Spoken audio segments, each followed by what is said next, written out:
G'day all you wonderful people, welcome to Adventure Together. My name's Al, trial name Lookout, and today we are starting off our day in the town of Aberdeen, or city of Aberdeen, I'm not quite sure. 17,000 people live here, you choose whether or not that is a city. Oh, to me that's a bit small for a city.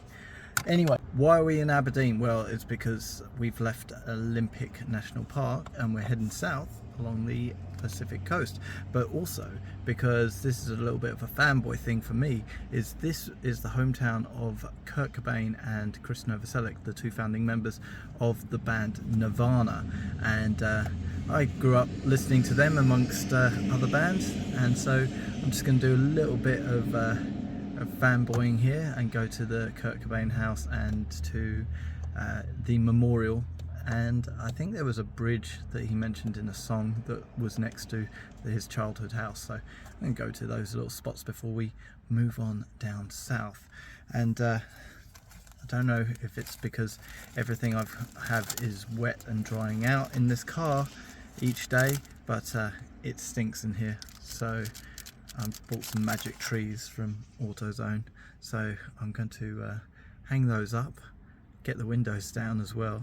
Damn, I need to get the windows down. I don't know, I just got in the car this morning, it absolutely reeked. It just smelled like wet dog, it was horrible. And so maybe it's me, maybe I'm the one that smells, and it's a good thing that I went into a motel and got a shower. But yeah, it was really pungent anyway.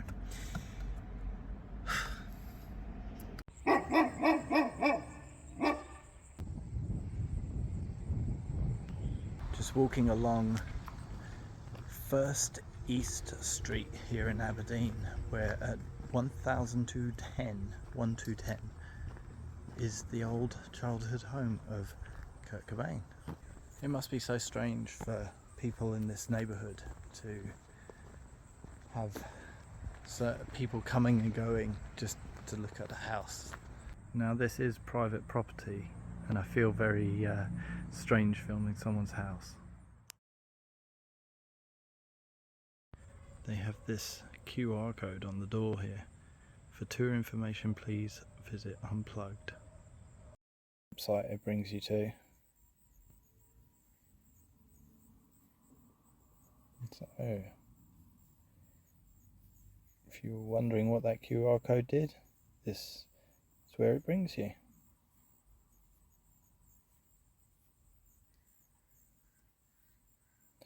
Music Project Aberdeen. There you go, address at the bottom.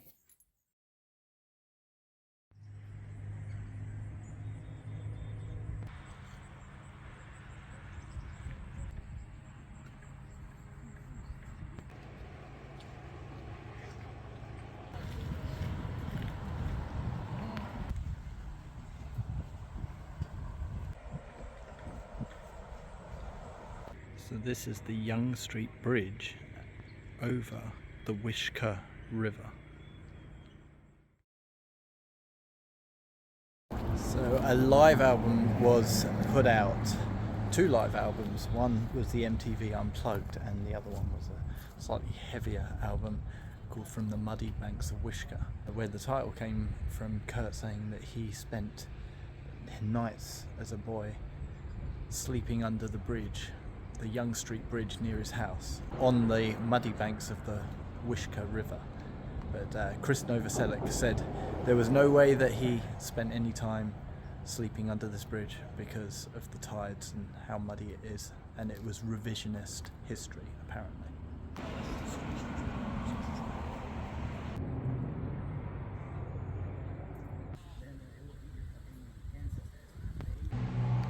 Frequently asked questions board on the front of this property here that's right next to the memorial.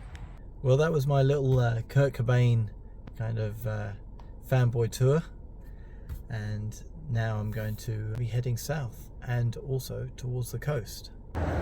So, ladies and gentlemen, we have come so far south that on the left side of your screens is the state of Oregon, and on the right side of your screen is the state of Washington. And spanning the gap is the Astoria Megla Bridge. Let me zoom in for you. So there it is, very long bridge Its total length is 4 miles from one bank to the other, and it's apparently the longest single span truss bridge in North America. But what is a truss, I hear you say? Well, a truss is one of those. It's a load-bearing structure that's usually made up of those triangle beams. So all of that is a truss, and that's there to help support the weight of the traffic passing below. It replaced a ferry that used to go across the water and take cars, and construction was started in 1962, finished in 1966, and cost $24 million at the time, which is about 170 million in today's money. A little bit of a better view of the bridge from up here. You can see it just keeps going.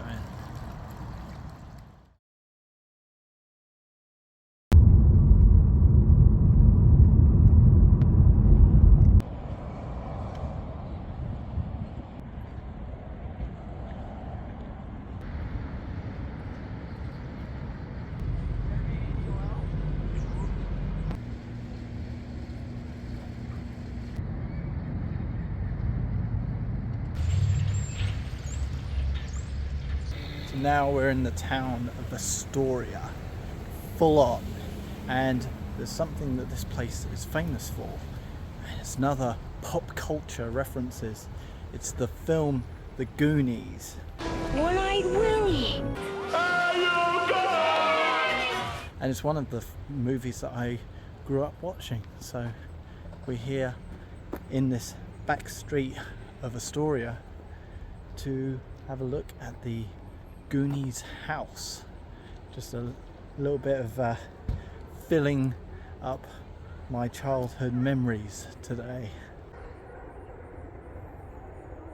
Well, this is it, the house that the Goonies was set, and it's funny to see it in real life.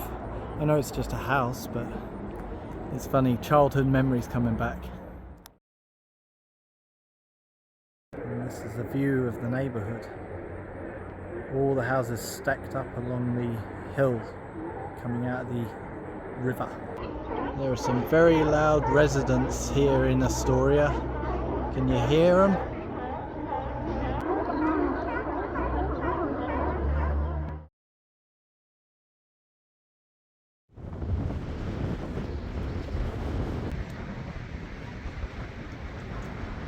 I've come to the ocean here at Fort Stevens State Park to see what's left of a shipwreck that has been disintegrated by the waves bit by bit. So I'm just going to take a look.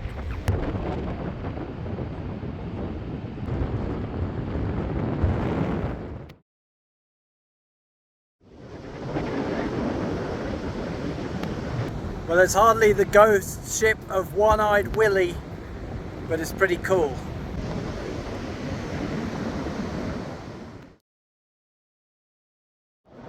Look here.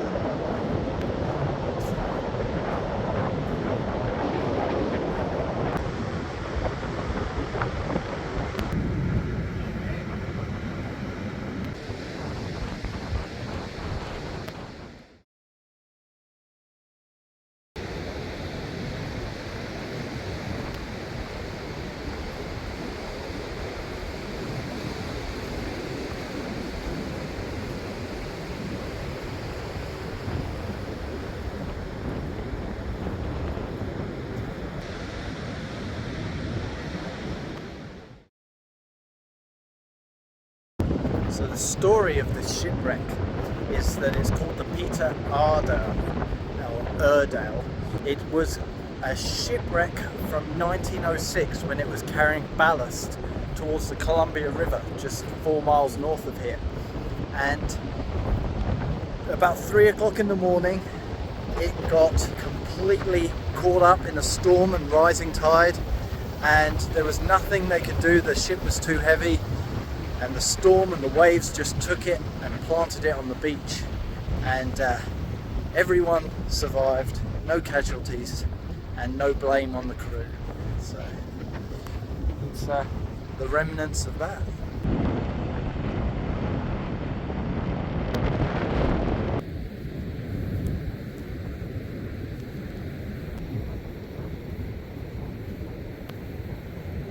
How nice to just be taking a walk along the beach with nothing to do and nowhere to go, and not feeling like there's any time constraints.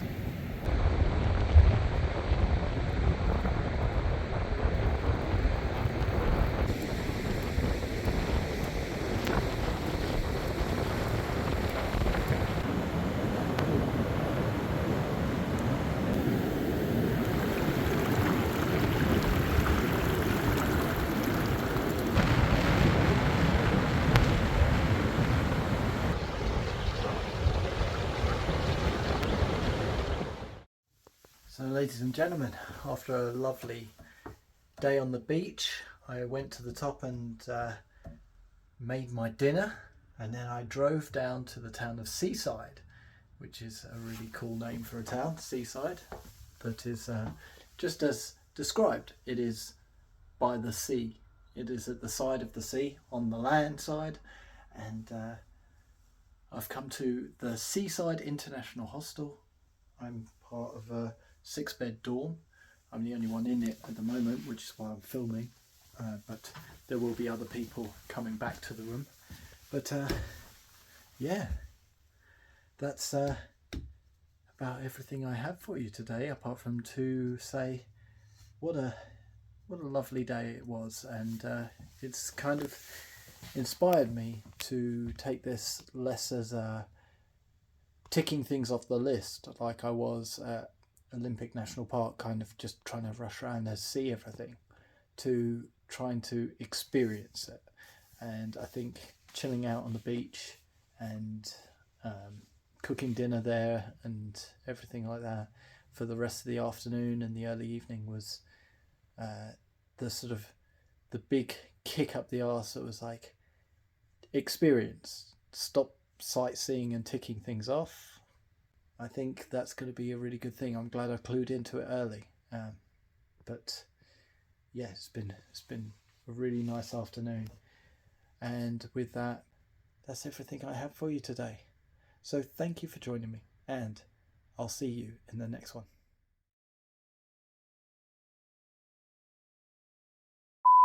Anyway, I'm looking around. I don't know why.